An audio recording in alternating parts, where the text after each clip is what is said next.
31 skyrius. Gimtadienių šalis. Vaikai ir vėl nuėjo į užburtą mišką. Kelią prie tolumų medžio dabar būtų radę užrištomis akimis. Panorėk, panorėk, panorėk, šnarėjo medžiai, kai vaikai bėgo pro jos. Bet apkabino vieną ir priglaudė ausį prie kamieno. Apie kokias paslaptis jūs šiandien kuždatės, paklausė jie. Sveikinam gimimo dienos progą, suūšė lapai. Betė nusijuokė. Gimtadienis smagus dalykas. Tolumų medis atrodė žavingai. Betės gimimo dienos proga gyventojai išpuošė ryškės spalvėmis vėliavėlėmis. Nuo medžio akių negalėjo atitraukti. Ak, tarė patenkinta Betė, kokia aš laiminga. Tik gaila, kad vilkiu senais drabužiais, o ne šventiniais. Deja, drabužiai buvo tokie, kokie buvo. Vaikai jau ruošėsi ropštis aukštyn, bet tuo metu į žemę dunkstelėjo prie mėnulveidžio virvės pririštą ponios skalbyklės pintinę, kad jie galėtų patogiai pakilti į viršų. Puiku, tarė Džo, lipkit sesės. Visi sulipa ir akimirksniu atsidūrė viršuje. Kažkas padeda mėnulveidžiui traukti virvę, nusprendė Džo. Taip ir buvo. Virvė traukė ir ponas Žandeniočias su prikaistuviniu, todėl pintinė žaibiškai pakilo į viršų. Daug laimės gimimo dienos proga, linkėjo visi, bučiuodami Betę. Dieve, jūs kasdieniais drabužiais, tarė mėnulveidis. Mes spėliojam, ar nesurengsi kaukių baliaus, Betė? Labai norėčiau, atsakė Betė, bet neturim maskaradinių kostiumų. Gimtadienių šalyje visko bus, tarė šilkaplaukė ir suplojo rankomis iš džiaugsmo. Nuostabu, nuostabu, nuostabu, dievinu maskaradus. Visi pasiruošę, tarė mėnulveidis. Elfai laukia kiek žemiau. O kur prikaistuvinis? Ei, prikaistuvinė, kur tu? Apsirikęs nučiažio šliežinę, paaiškino elfas išlindęs iš mėnulveidžio namelio. Nudardėjo su baisiu triukšmu. Dabar jau turbūt apačioje. Ai, kvaišas tas prikaistuvinis, tarė mėnulveidis. Greičiau nuleiskit pintinę, antraip jis niekada neužlips į viršų. Pintinė vėl buvo nuleista ir prikaistuvinis pakilo ją į viršų, barškindamas keptuvėmis ir podais.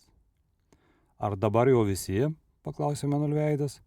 Šilkaplaukė, kaip jis ten, prikaistuvinis, pikčiurna kaukas, ponia skalbyklė, ponas Žandiniočius, elfai. Viešpate, kokie nuostabus mano svečiai, tarė Betė, žiūrėdama į elfus ir medžio gyventojus sėdinčius apačioje ant šakų. Tai ponia skalbyklė? Kokia ori ir sena dama. Ponia skalbyklė laiminga nusišypsojo. Bent vieną dieną neskalbs. Kelionė į gimtadienių šalį retas įvykis. Negalima pražiopsoti tokios progos. Tada eina, tarė mėnulveidis ir pirmas ėmė lipti kopėčiomis. Užlipo iki skėlės, įkišo galvą įsitikinti, ar jau atplaukusi gimtadienių šalis ir iššoko vidun. Visi sulipo jam įkandin. Rodos visi, tarė mėnulveidas, žiūrėdamas žemyn. Oi ne, kažkas atsiliko. Kas? Maniau, kad susirinko visi? Dieve, mano žadintuvas, sušuko šilkaplaukė. Kurį pasiėmiau imką nori šalyje? Taip, jos iš tikrųjų vijosi žadintuvas. Tik tak, piktai niurnėjo jis, ropšdamasis aukštyn plokščiapadėmis kojomis. Gerai, mes tave palauksim, tarė šilkaplaukė. Atsargiai lip kopėčiomis. Atvirai kalbant, tave niekas nekvietė. Labai norėčiau, kad žadintuvas būtų mano svečias, iškart paskelbė Betė. Eik žadintuvę, tik tak, patenkintas atsakė žadintuvas ir užlipo kopėčiomis. Gimtadienių šalis buvo nuostabi. Pirma, orai čia visada buvo gimtadieniniai. Skaisti saulė, giedras dangus, švelnus vėjelis. Medžiai amžinai žaliavo. Laukose žydėjo ramunės ir vėdrinai. Kaip gražu, sušuko Betė šokinėdama iš džiaugsmo. O kur mūsų maskaradiniai kostiumai? Mėnulveidi, kaip juos gauti?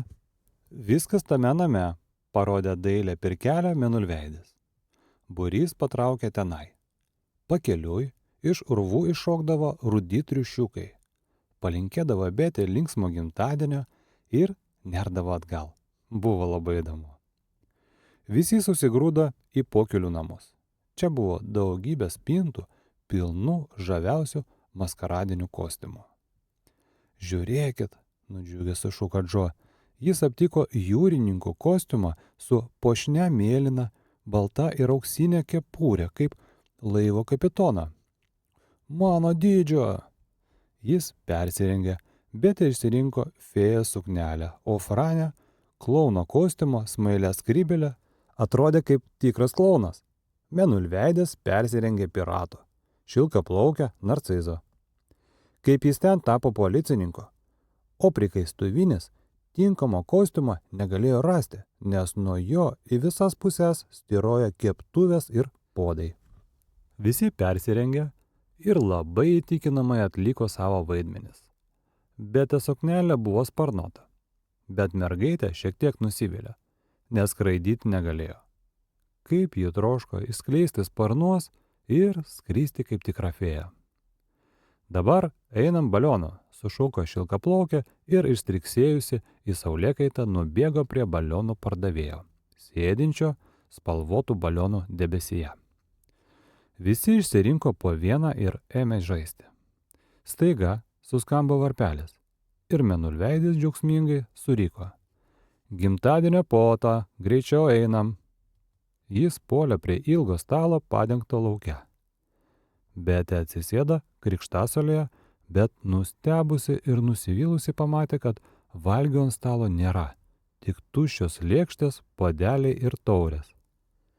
Nenusimink, sušnabždėjo šilkaplaukė, tu pati turi pasirinkti gimtadienio puotos vaišes. Betė suspigo iš džiaugsmo, pasirinkti valgius. Kas gali būti nuostabesnė? Tik neprašyk svestainių, suriko Mėnulveidis. Panorėk grietininių ledų su sirupu ir vaisiais, aš juos mėgstu. Noriu grietininių ledų su sirupu ir vaisiais, pasakė Betė. Vienoje tuščioje lėkštėje iškart atsirado didžiulis ledų su sirupu gniužulas. Mėnulveidis kaip mat puolė vaišintis. Panorėk vanilinių ledų su braškėmis, suriko Franė, dievinanti šios ledus. Noriu vanilinių ledų su braškėmis, tarė Betė, ir ant stalo iš karto atsirado milžiniškas dubuo su braškėmis, o greta jo kibirėlis su vaniliniais ledais. Noriu šokoladinio torto, limonado ir vaisių salotų, suriko kažkas. Spurgų, pareikalavo kaip jis ten. Svestainių su sūriu, meldė ponas Žandiniočius. Tik tak, baisiausiai susijaudinęs triksėjo šilkaplaukės žadintuvas. Visi ėmė juoktis. Neprašyk tik tak, perspėjo Džo. Šito gero turim per akis, kol šilkaplaukės žadintuvas čia. Žadintuvas nesustodamas išmušė 14 kartų ir ėmė dvoklinėti tarp svečių didžiai patenkintą miną.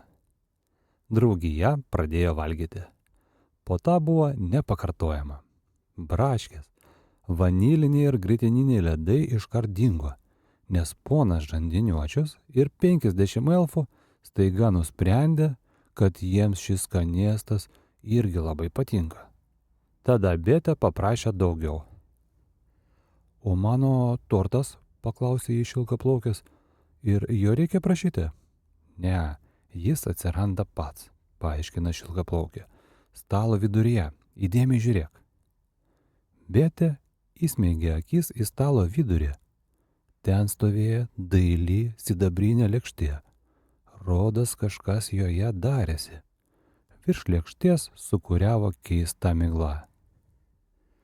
Tuoj pasirodys tortas, sušuko Džo, ir visi sužiūro į sidabrinę lėkštę. Pamažu joje išryškėjo didžiulis nuostabus tortas su cukrinėmis, raudonomis, rausvomis, baltomis ir geltonomis gėlytėmis. Viršuje degė 8 žvakutės, nes šiandien Betei sukako 8 metai.